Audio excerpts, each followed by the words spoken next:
নমস্কার বন্ধুরা, তোমরা দেখছো all India rankers YouTube channel এবং আজকে আমরা আলোচনা করছি সুনিতা উইলিয়ামস। কারেন্টের ইম্পর্টেন্ট টপিক রয়েছে এবং এটা হচ্ছে আমাদের কমপ্লিট সারা বিশ্বের একটা চর্চিত বিষয়, যেটা কিন্তু সুনিতা উইলিয়ামস বর্তমানে। তো তোমরা অনেকেই জানো, অনেকে জানো না কে এই সুনিতা উইলিয়ামস। তার আগে আমরা সকলেই ক্লাসটা কমপ্লিট করব। তার আগে তোমরা যারা যারা এখনও পর্যন্ত চ্যানেলে নতুন রয়েছো, চ্যানেলটা সাবস্ক্রাইব করে রাখবে, বেল আইকনটা প্রেস করে রাখবে, নোটিফিকেশন সঙ্গে সঙ্গে তোমরা পেয়ে যাবে। লাইক করে দেবে সকলে এবং শেয়ার করে দেবে ম্যাক্সিমাম। আমরা শুধু দেখে নেব এখান থেকে আমাদের এক্সামের জন্য কোন কোন টপিকগুলো তোমাদের ইম্পর্টেন্ট, সেই সমস্ত কোয়েশ্চেনগুলো আজকে আমরা দেখব। তার আগে তোমরা যদি টেলিগ্রাম চ্যানেলে যুক্ত না হও, অবশ্যই যুক্ত হয়ে যাবে। ডিসক্রিপশন বক্সে তোমাদের দুটো টেলিগ্রামের লিঙ্ক দেওয়া রয়েছে, অবশ্যই যুক্ত হয়ে যাবে। এবং অল ইন্ডিয়া র্যাঙ্ক ইউটিউব চ্যানেলে তোমাদের কিন্তু এনটিপিসি প্রিভিয়াস ইয়ার জিকে কোশ্চেনের সলিউশন করানো হচ্ছে এই চ্যানেলে, যেখানে প্লেলিস্ট করা আছে, দেখে নেবে। এবং এআইআর একাডেমিতে তোমাদের রেলের গ্রুপ ডির জন্য তোমাদের পিওয়াইকিউ কোশ্চেন করানো হচ্ছে। তো আমরা আগে দেখে নেব কে এই সুনিতা উইলিয়ামস। এই সুনিতা উইলিয়ামস কে? ইনি হলেন একজন ভারতীয় বংশোদ্ভূত, অর্থাৎ তিনি একজন ভারতীয়, তার পিতা একজন ভারতীয়, যিনি কিন্তু আমাদের গুজরাটের আহমেদাবাদের জেলার বাসিন্দা, ঠিক আছে। এবং এই যে সুনিতা উইলিয়ামস, তিনি কিন্তু বর্তমানে একজন আমেরিকান নাগরিক, ঠিক আছে, যদিও তিনি ভারতীয় বংশোদ্ভূত। অবশ্যই তিনি কোথায় কাজ করছেন? নাসাতে বর্তমানে তিনি কর্মরত রয়েছেন। কবে তিনি যুক্ত হয়েছেন এই নাসার সাথে? নাসার সাথে তিনি যুক্ত হয়েছেন 1998 সালে। আর নাসা কি? নাসা হচ্ছে আমেরিকা স্পেস এজেন্সি, যেমন আমাদের ভারতের রয়েছে ইসরো, তোমরা সকলেই সেটা জানো। এবং আমরা দেখছি এই সুনিতা উইলিয়ামস কিন্তু শুধুমাত্র 8 দিনের জন্য তার সহকারী 3 জনকে নিয়ে তারা পাড়ি দিয়েছিল আন্তর্জাতিক মহাকাশ স্টেশন, অর্থাৎ ইন্টারন্যাশনাল স্পেস স্টেশনে। তো অবশ্যই সেখানে কিন্তু তারা 8 দিনের জন্য গিয়েছিল, কিন্তু তারা কিন্তু একটা টেকনিক্যাল প্রবলেমের জন্য সেখানে আটকে পড়ে যায় এবং সেই থেকে তারা কিন্তু প্রায় 9 মাসের কাছাকাছি, অর্থাৎ 286 দিনের কাছাকাছি তারা কিন্তু আটকে পড়ে যায় এই আন্তর্জাতিক মহাকাশ স্টেশনে। তারা কিন্তু ফিরতে পারছিল না আমাদের এই পৃথিবীতে। কিন্তু সর্বশেষে এলন মাস্কের সহায়তায় তারা কিন্তু সফলভাবে ভারতে প্রবেশ করেছে এবং সুস্থভাবে এখন পর্যন্ত রয়েছে। এবং এখান থেকে যে সমস্ত কোশ্চেনগুলো তোমাদের জন্য গুরুত্বপূর্ণ সেগুলো আমরা দেখে নেব। তিনি কিন্তু কল্পনা চাওলা সম্পর্কে তোমরা হয়তো সকলেই কম বেশি জানো। তিনি কিন্তু ভারতীয় বংশোদ্ভূত ছিলেন, তিনি কিন্তু মহাকাশ স্টেশনে গিয়েছিলেন এবং তিনি কিন্তু সফলভাবে ফেরত আসতে পারেননি। তার ঘটনা সকলেরই জানা আছে। কিন্তু এই কল্পনা চাওলার পর দ্বিতীয় আমেরিকান এবং ভারতীয় বংশোদ্ভূত হিসাবে তার নাম উঠে আসছে, সে হচ্ছে সুনিতা উইলিয়ামস। তিনি কিন্তু তিনবার কিন্তু এই আন্তর্জাতিক স্পেস সেন্টারে গিয়েছিলেন, ঠিক আছে। তো এই সমস্ত কোশ্চেনগুলো আমরা দেখে নেব এখান থেকে। তো তোমাদের জন্য যে সমস্ত গুরুত্বপূর্ণ হচ্ছে, তিনি কত মাস কাটিয়েছেন? তিনি 8 দিন যাওয়ার বদলে তিনি কিন্তু 286 দিন কিন্তু কাটিয়ে এসেছেন এই আন্তর্জাতিক মহাকাশ স্টেশনে, ঠিক আছে। আচ্ছা, তো চলো আমরা ম্যাক্সিমামটা আমরা আমাদের এই এমসিকিউ ক্লাসের মাধ্যমে পুরোটা কমপ্লিট করে নেবো, ঠিক আছে, যেগুলো তোমাদের এক্সামের জন্য গুরুত্বপূর্ণ হতে চলেছে। তো চলো শুরু করি আমাদের এমসিকিউ ক্লাস। ফার্স্ট কোশ্চেন রয়েছে, সুনিতা উইলিয়ামস কোন মহাকাশ সংস্থার জন্য কাজ করেন? তো আমরা একটু আগেই দেখলাম যে নাসার মাধ্যমে তিনি কিন্তু কাজ করেন। আর তিনি কিন্তু 1998 দিকে তিনি কিন্তু এই নাসাতে কিন্তু যুক্ত হচ্ছেন। কত সালে? 1998-তে তিনি কিন্তু এই সুনিতা উইলিয়ামস তিনি কিন্তু নাসাতে যুক্ত হচ্ছেন।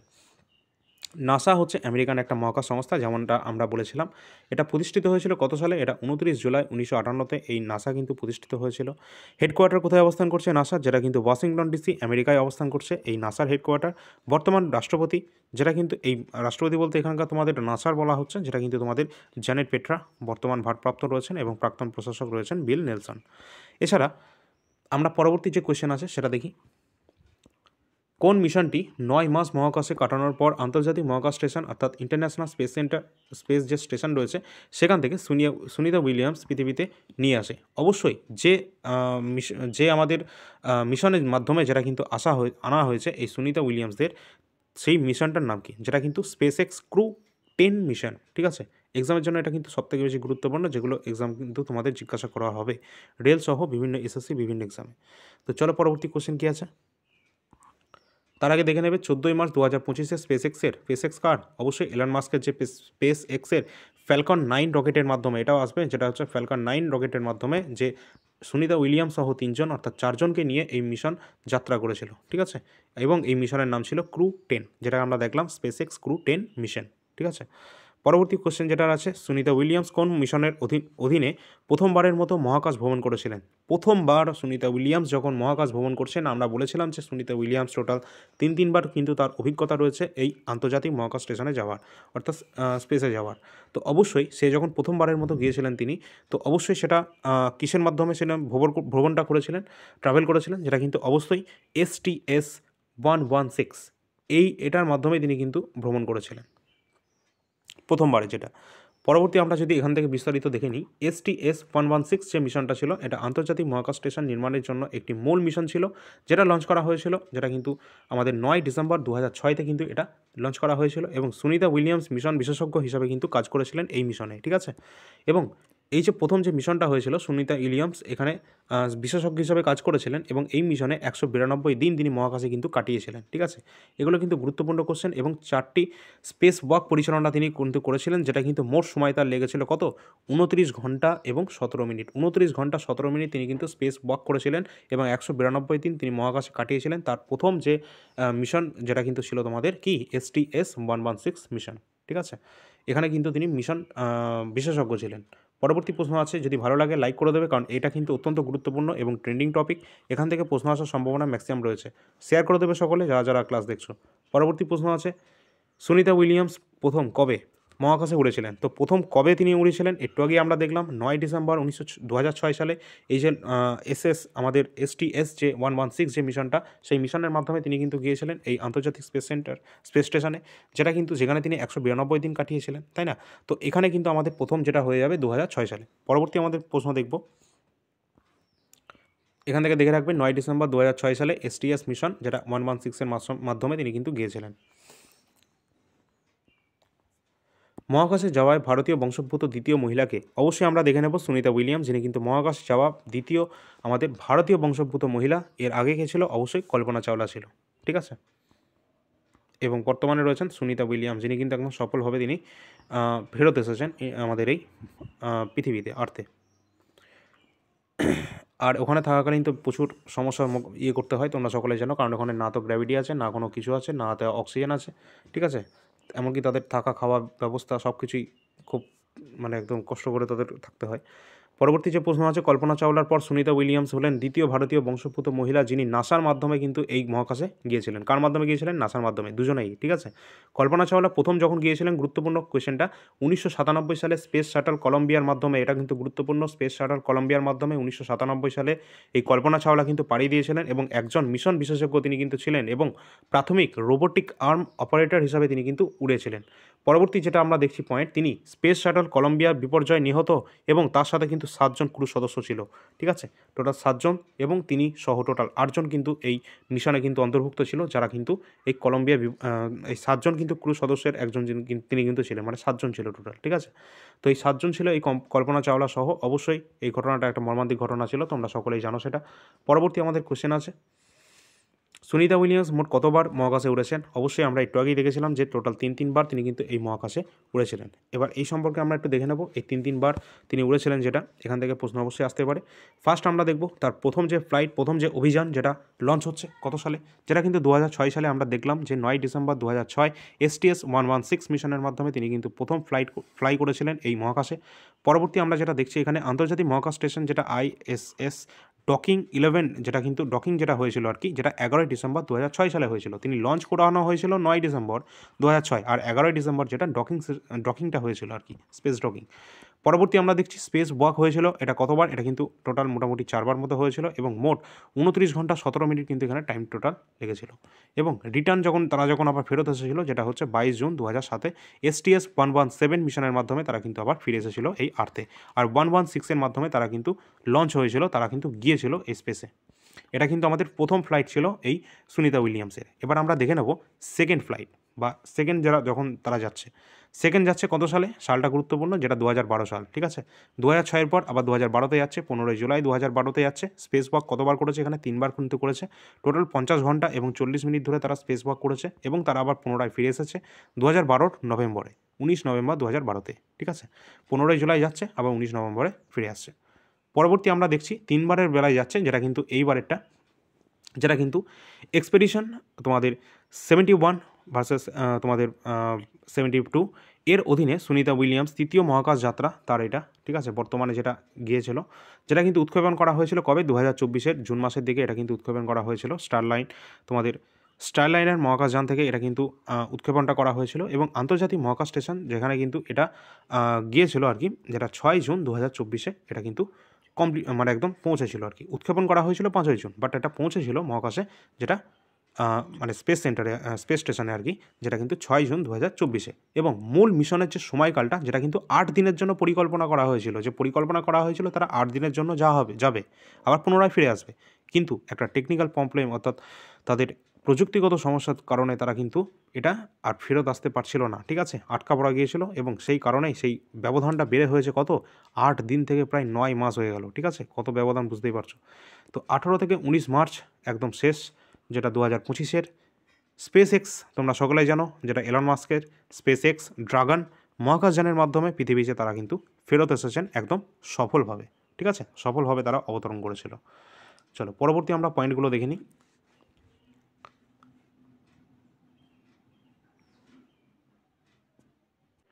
পরবর্তী আমাদের যে প্রশ্ন আছে, মহাকাশে থাকার সময়কালের ক্ষেত্রে সুনিতা উইলিয়ামস কোন রেকর্ডের সাথে যুক্ত? অবশ্যই তোমরা সকলেই বুঝতেই পারছো, অপশান নাম্বার 1, যেটা মহাকাশে দীর্ঘতম মহিলা ভ্রমণকারী হিসাবে তিনি কিন্তু এখানে রেকর্ড করেছেন। এবং তোমরা এই কোশ্চেনগুলো কিন্তু মার্ক করে রাখবে, কারণ এগুলো কিন্তু গুরুত্বপূর্ণ কোশ্চেন, এগুলো কারেন্টের ট্রেন্ডিং টপিক, আর এটা কিন্তু অবশ্যই কিন্তু জিজ্ঞাসা করা হবে, ঠিক আছে। নাসার এই মিশনগুলো যেগুলো ভারতের সাথে সম্পর্কিত, কারণ তিনি ভারতীয় বংশোদ্ভূত একজন মহিলা, কল্পনা চাওলার পর তিনি দ্বিতীয়বারের জন্য এটা কিন্তু এই জিনিসটা করে দেখিয়েছেন, তাও আবার তিনি 3বার কিন্তু ভ্রমণ করেছেন এই আন্তর্জাতিক মহাকাশ স্টেশনে। আর এই সমস্ত কন্টেন্টগুলো তোমাদের সব কিছু সুন্দরভাবে অ্যারেঞ্জ করে আনতে অবশ্যই টাইম টেকিং প্রসেস একটা, ঠিক আছে। তার জন্য তোমরা একটু সাহায্য করবে লাইক এবং শেয়ারের মাধ্যমে, আর কিছু তো চাই না, শুধু লাইক করবে ম্যাক্সিমাম এবং শেয়ার করবে। পরবর্তী আমরা ইম্পর্টেন্ট পয়েন্টের মধ্যে দেখছি, সুনিতা উইলিয়ামস এই পর্যন্ত 3বার মহাকাশ অভিযানে কিন্তু গিয়েছেন। কোন কোন সাল আমরা দেখেছিলাম, 2006-তে, 2013 নয় 2012-তে এবং 2024-এ, যেটা কিন্তু 2025-এ তারা আবার ফেরত এসেছেন। পরবর্তী আমরা যদি পয়েন্ট দেখি, যেখানে তিনি আন্তর্জাতিক মহাকাশ স্টেশনে টোটাল 608 ঘন্টা তিনি কিন্তু কাটিয়েছেন। এটি নাসা মহাকাশচারীর দ্বারা মহাকাশে দ্বিতীয় দীর্ঘতম সময়কাল। এটা যদি আমরা নাসার যে মহাকাশচারী যদি আমরা দেখি, তাদের যদি একদম হিস্ট্রি দেখি, এটাই হচ্ছে দ্বিতীয় দীর্ঘতম সময়কাল এই নাসার মহাকাশচারীদের মধ্যে, ঠিক আছে, 608 ঘন্টা কাটানো, ঠিক আছে। এছাড়া পরবর্তী কোশ্চেনে যাওয়ার আগে তোমরা দেখে নেবে এনটিপিসি প্রিভিয়াস ইয়ার জিকে কোশ্চেনের যে সলিউশন, সেখানে কিন্তু তোমাদের এই অল ইন্ডিয়া র্যাঙ্কার্স ইউটিউব চ্যানেলে করানো হচ্ছে। এই চ্যানেলে প্লেলিস্ট করা আছে অলরেডি, তোমাদের 26টা ক্লাস কিন্তু অলরেডি দেওয়া হয়েছে, ঠিক আছে। পরবর্তী 27 নম্বর ক্লাস থেকে শিফট থেকে শুরু হবে, শিফট ওয়াইজ এখানে কিন্তু কমপ্লিট তোমাদের যে পিডিএফটা এখানে কিন্তু রয়েছে, যেখানে কিন্তু টোটাল 2020-21 লাস্ট যে এক্সাম হয়েছিল 133টা শিফটের, এখানে 5000+ কিন্তু জিকে কোশ্চেন রয়েছে। এখানে 300টা পেজে কিন্তু তোমরা পিডিএফটা পেয়ে যাবে, 2টো পিডিএফ এখানে পাবে তোমরা, ঠিক আছে। এবং 300টা পেজ সংখ্যা হবে এবং 5000+ কিন্তু কোশ্চেন সংখ্যা হবে। এখানে এই সম্পূর্ণটা কিন্তু তোমরা শিফট ওয়াইজ পাচ্ছ এবং সব সুন্দরভাবে তোমাদের এখানে কিন্তু সাজানো আছে এবং প্রিন্টেবল ফরম্যাট। অবশ্যই অনেকে এটা প্রিন্ট করেছে, ঠিক আছে, অবশ্যই প্রিন্ট করতে পারবে তোমরা সকলে। এবং অত্যন্ত গুরুত্বপূর্ণ, কারণ এগুলো তোমাদের বাদ দেওয়া যাবেই না রেলের এক্সামের জন্য, কারণ আপকামিং যে সমস্ত আমাদের 2024-এর যে সমস্ত এক্সামগুলো হয়েছে, সেখান থেকে অনেক প্রশ্নই কিন্তু কমন এসেছে এখান থেকে, ঠিক আছে। তো অবশ্যই তোমরা কিন্তু এনটিপিসির জন্য তোমরা অবশ্যই এরা কিন্তু ছাড়তে পারবে না, কারণ এখানে তোমাদের এনটিপিসির এক্সাম এপ্রিল 2025-এ, ঠিক আছে, আর গ্র্যাজুয়েট লেভেলের এক্সাম শুরু হয়ে যাবে। তো অবশ্যই তোমরা এই সম্পূর্ণ পিডিএফ বাই করতে চাইলে 99 টাকায় পেয়ে যাবে, যেটা কিন্তু এই যে নাম্বারটা রয়েছে, এই নাম্বারটা ডেসক্রিপশন বক্সে দেওয়া আছে, এই নাম্বারে হোয়াটসঅ্যাপের মাধ্যমে তোমরা যোগাযোগ করে নেবে, ঠিক আছে। এছাড়া রেল সহ বিভিন্ন এসএসসির যে সমস্ত এক্সামগুলো রয়েছে, বিশেষ করে রেলের বিভিন্ন এক্সামে কিন্তু কারেন্ট অ্যাফেয়ার্সের ওয়েটেজ কিন্তু প্রচুর রয়েছে, ঠিক আছে। তো ম্যাক্সিমাম কিন্তু তোমাদের কারেন্ট অ্যাফেয়ার্স থেকে কোশ্চেনগুলো জিজ্ঞাসা করা হচ্ছে। জিকে সেকশনে সবথেকে বেশি স্ট্রং সাবজেক্ট হচ্ছে কারেন্ট অ্যাফেয়ার্স এই রেলের এক্সামগুলোতে, সুতরাং এটা ছাড়াই যাবে না। আর 2024-এর সম্পূর্ণ কারেন্ট অ্যাফেয়ার্স জানুয়ারি থেকে ডিসেম্বর পর্যন্ত যদি নিতে চাও, অবশ্যই ডিসক্রিপশন বক্সে লিঙ্ক দেওয়া আছে, নাম্বারটা দেওয়া আছে, যোগাযোগ করে নেবে। 80 টাকা দিয়ে সম্পূর্ণ জানুয়ারি থেকে ডিসেম্বরের কারেন্ট অ্যাফেয়ার্স তোমরা পেয়ে যাবে। প্রতি মাসের এখানে টোটাল 100টা করে কোশ্চেন পাচ্ছ, মোস্ট ইম্পর্টেন্ট কোশ্চেন যেগুলো, ঠিক আছে, রিভিশন করতেও যাতে সুবিধা হয়। খুব বেশি নেই, অল্প পড়ে বেশি নাম্বার কিন্তু পাওয়া যেতে পারে। এটা অবশ্যই দেখতে পারো। 2024-এ কারেন্ট অ্যাফেয়ার্স 80 টাকাতে এবং জানুয়ারি 2025-এ কারেন্ট অ্যাফেয়ার্সও বর্তমানে উপলব্ধ আছে, সেটা 15 টাকাতে তোমরা পেয়ে যাবে। যার যেটা প্রয়োজন হবে অবশ্যই ডিসক্রিপশন বক্সে নাম্বার দেওয়া আছে, যোগাযোগ করে নেবে। এছাড়া লেটেস্ট যে এক্সাম হয়েছে আরবিএফ এসআই 2024-এ, যেখানে 15টা শিফট এক্সাম হয়েছিল, সেই কমপ্লিট যে জিকে কোয়েশ্চেনগুলো, সেগুলো কিন্তু তোমাদের চ্যাপ্টার ওয়াইজ কিন্তু এখানে কিন্তু অ্যারেঞ্জ করা আছে, যেখানে তোমরা দেখতে পাচ্ছ বুক অ্যান্ড অথর থেকে যে সমস্ত কোয়েশ্চেনগুলো এসেছে, বই এবং লেখক সব কিছু এখানে অ্যারেঞ্জ করা আছে। যেমন আমাদের প্রতিটা চ্যাপ্টার ওয়াইজ পুরস্কার সম্মান দেওয়া আছে, ঠিক এরকমভাবে biology, physics, chemistry, history, geography, polity, current affairs সব কিছু কিন্তু এখানে কিন্তু সব দেওয়া রয়েছে। আর্ট অ্যান্ড কালচারও দেওয়া আছে। যার প্রয়োজন হবে অবশ্যই তোমরা এটা দেখতে পারো। এই যে পিডিএফটা, সে টোটাল কিন্তু 55টা পেজের মধ্যে কভার করা আছে এবং এর যে প্রাইস রয়েছে শুধুমাত্র ₹35, 35 টাকা কিন্তু এর প্রাইস আছে।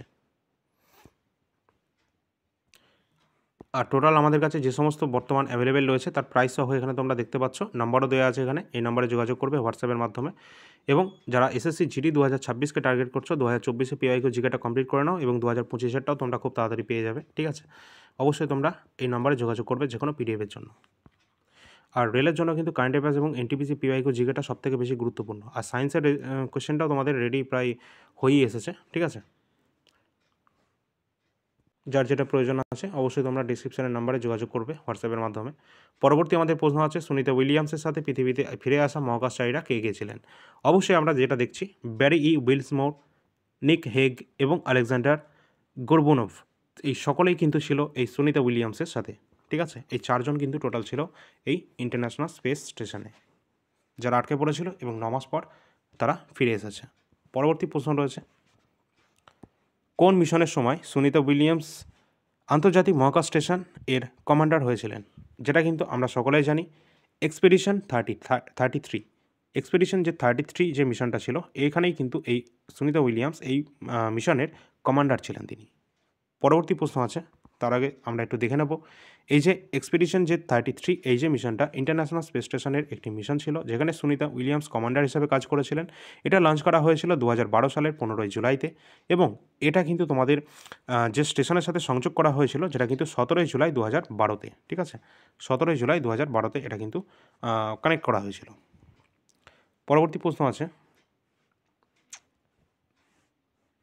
সুনিতা উইলিয়ামস মহাকাশে মোট কতটি ইভিএ স্পেস ওয়াক করেছেন? অর্থাৎ তিনি মোটামুটি কতগুলো ইভিএ স্পেস ওয়াক তিনি করেছেন? অবশ্যই কিন্তু 9টা কিন্তু তিনি এই স্পেস ওয়াক করেছেন।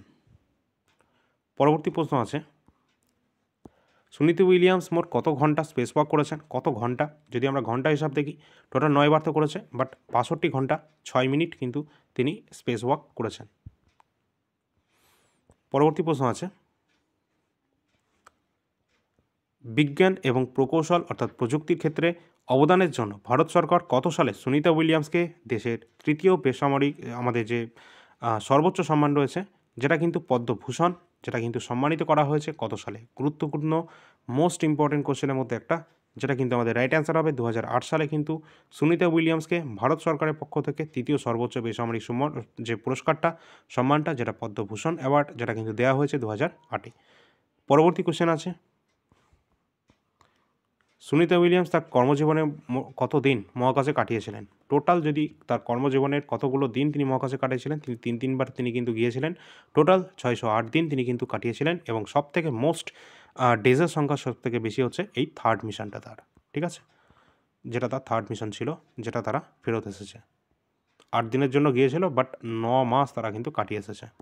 পরবর্তী প্রশ্ন আছে, কোন মহাকাশচারী আন্তর্জাতিক মহাকাশ মিশনে অবদানের জন্য 2012 সালে রাশিয়ার কর্তৃক অর্ডার অফ ফ্রেন্ডশিপ যে সম্মান বা পুরস্কারে তিনি কিন্তু ভূষিত হয়েছিলেন, সেটা কে দিয়েছিলেন বা কাকে দেওয়া হয়েছিল? যেটা কিন্তু কে দিয়েছিল? রাশিয়া দিয়েছিল অর্ডার অফ ফ্রেন্ডশিপ যে অ্যাওয়ার্ড, যেটা কিন্তু দিয়েছিল কাকে? সুনিতা উইলিয়ামসকে। মোস্ট ইম্পর্টেন্ট কোয়েশ্চেনগুলোই তোমাদের আলোচনা করা হচ্ছে। পরবর্তী কোয়েশ্চেন আছে, যদি ভালো লাগে লাইক করে দেবে সকলে, আগের ক্লাসগুলো দেখে নেবে, প্লেলিস্ট করা আছে চ্যানেলে। মহাকাশে ম্যারাথন সম্পন্নকারী প্রথম মহিলাকে? মহাকাশে ম্যারাথন হয়েছিল, যেটা কিন্তু সম্পন্ন করেছিল কে? এই সুনিতা উইলিয়ামস। এখান থেকে যদি আমরা একটু দেখে নিই, সুনিতা উইলিয়ামস 16 এপ্রিল 2007 আন্তর্জাতিক মহাকাশ স্টেশনে বোস্টন ম্যারাথনে কার্যত অংশগ্রহণ তিনি করেছিলেন, এবং 16 এপ্রিল 2007 আন্তর্জাতিক মহাকাশ স্টেশনে একটি ট্রেড মিলে 8 ঘন্টা 24 মিনিট বোস্টন ম্যারাথন, যেটা 4 ঘন্টা 24 মিনিট যে বোস্টন ম্যারাথন সম্পন্ন করেছিলেন, যা তাকে মহাকাশে ম্যারাথন চালানোর প্রথম ব্যক্তি করে তুলেছিলেন, ঠিক আছে। অত্যন্ত গুরুত্বপূর্ণ কোশ্চেনটা। পরবর্তী আর কিছু ইম্পর্টেন্ট পয়েন্ট যেখানে তোমাদের এক্সামের জন্য গুরুত্বপূর্ণ হতে পারে, যদি আমরা দেখি যে স্পেস ওয়াকের যে তালিকায় শীর্ষস্থান কার রয়েছে, যেটা কিন্তু আনাতোলি, যেটা রয়েছে কি সোলোভিয়েভ, যিনি কিন্তু 82 ঘন্টা 22 মিনিট ধরে স্পেস ওয়াক করেছেন। এছাড়া মাইকেল লেপোজ আলেগ্রিয়া, তিনি 67 ঘন্টা 40 মিনিট ধরে করেছেন। স্টিফেন জি ওয়েন, তিনি 65 ঘন্টা 57 মিনিট, এবং সুনিতা উইলিয়ামস যিনি কিন্তু 62 ঘন্টা 6 মিনিট ধরে করেছেন, ঠিক আছে। এবং পেগি উইটসন, যিনি 60 ঘন্টা 21 মিনিট ধরে তারা স্পেস ওয়াক করেছেন। পরবর্তী পয়েন্টগুলো আমরা দেখব, সুনিতা উইলিয়ামস কত সালে নাসাতে নির্বাচিত হয়েছেন, সিলেক্টেড হয়েছেন? তিনি কিন্তু আমরা দেখেছিলাম 1998 সালে তিনি কিন্তু যোগদান করেছেন নাসাতে, সেখান থেকেই তার কর্মজীবন শুরু হয়েছে এই স্পেস সম্পর্কিত। পরবর্তী আমরা কোশ্চেন দেখব, সুনিতা উইলিয়ামস ভারতের কোন শহরের বাসিন্দা ছিলেন? অর্থাৎ তাকে বলা হচ্ছে ভারতীয় বংশোদ্ভূত, বাট তিনি কোন শহরে ছিলেন? তার পিতা হচ্ছে গুজরাটের আহমেদাবাদ জেলার একজন বাসিন্দা। তো অবশ্যই এটা আমাদের রাইট অ্যান্সার হয়ে যাবে। পরবর্তী কোশ্চেন আছে, নিচের মধ্যে কে প্রথম ভারতীয় মহিলা হিসাবে মহাকাশে গিয়েছিলেন? এই কোশ্চেনের অ্যান্সারটা আমি করবো না, এটা তোমরা করবে, এটা সকলেই জানো কম বেশি। নিচের মধ্যে কে প্রথম মহিলা মহাকাশযান? অবশ্যই তোমরা রাইট অ্যান্সারটা কমেন্ট সেকশনের মাধ্যমে কমেন্ট করে জানিয়ে দেবে, ঠিক আছে। অপশান 4টে রয়েছে, Valentina Tereshkova, Sally ride, Liu band, Sunita Williams. অবশ্যই এই কোশ্চেন কটা তোমরা অবশ্যই রাইট অ্যান্সার করবে, কারণ এটা মোস্ট ইম্পর্টেন্ট কোশ্চেনের মধ্যে একটা, যেখানে কিন্তু এক্সামে অনেকবার এটা চলে এসেছে। তো আজকের ক্লাসটা ভালো লাগলে অবশ্যই লাইক করে দেবে, শেয়ার করে দেবে সকলে, তোমাদের সকল বন্ধুদের সাথে সাবস্ক্রাইব করে রাখবে চ্যানেলটিকে। এআইআর একাডেমি ইউটিউব চ্যানেলে তোমাদের কিন্তু গ্রুপ ডি ক্লাস হচ্ছে, এবং এই চ্যানেলে কিন্তু এনটিপিসি পিওয়াইকিউ জিকে ক্লাস হচ্ছে, যেখানে কিন্তু প্লেলিস্ট করা আছে চ্যানেলে, তোমরা সকলে দেখে নেবে। নেক্সট টপিক কোন টপিকের ওপর রাখা যাবে সেটা তোমরা জানাতে পারো, ঠিক আছে। অবশ্যই কারেন্ট অ্যাফেয়ার্সের যে সমস্ত টপিকগুলো সেগুলো তোমাদের করানো আছে, ইম্পর্টেন্ট যে টপিকগুলো তোমাদের সেগুলো করানো আছে এই চ্যানেলেই করানো আছে টপিক ওয়াইজ। এছাড়া এআইআর একাডেমি ইউটিউব চ্যানেলেও তোমাদের টপিক ওয়াইজ ক্লাস পাবে, প্লেলিস্ট করা আছে চ্যানেলে, তোমরা সেটা গিয়ে দেখে নেবে, ঠিক আছে। তো চলো পরবর্তী ক্লাস নিয়ে আসছি। আর যারা টেলিগ্রাম চ্যানেলে যুক্ত হওনি অবশ্যই যুক্ত হয়ে যাবে, কারণ এখানে কিন্তু মোস্ট ইম্পর্টেন্ট যে কোনো আপডেট, যে কোনো কিছু সবার প্রথম সবার আগে এখানেই তোমরা পেয়ে যাবে যে কোনো আপডেট। আর অবশ্যই এই সমস্ত পিডিএফ বর্তমান যেগুলো অ্যাভেলেবেল রয়েছে আমাদের কাছে সেগুলো তোমরা দেখতে পাচ্ছ। যে কোনো পিডিএফের জন্য তোমরা এই নম্বরে যোগাযোগ করে নেবে, ডিসক্রিপশন বক্সে তোমাদের লিঙ্ক দেওয়া রয়েছে। তো চলো পরবর্তী ক্লাস নিয়ে আসছি, যদি ভালো লাগে লাইক করে দেবে সকলে, ধন্যবাদ।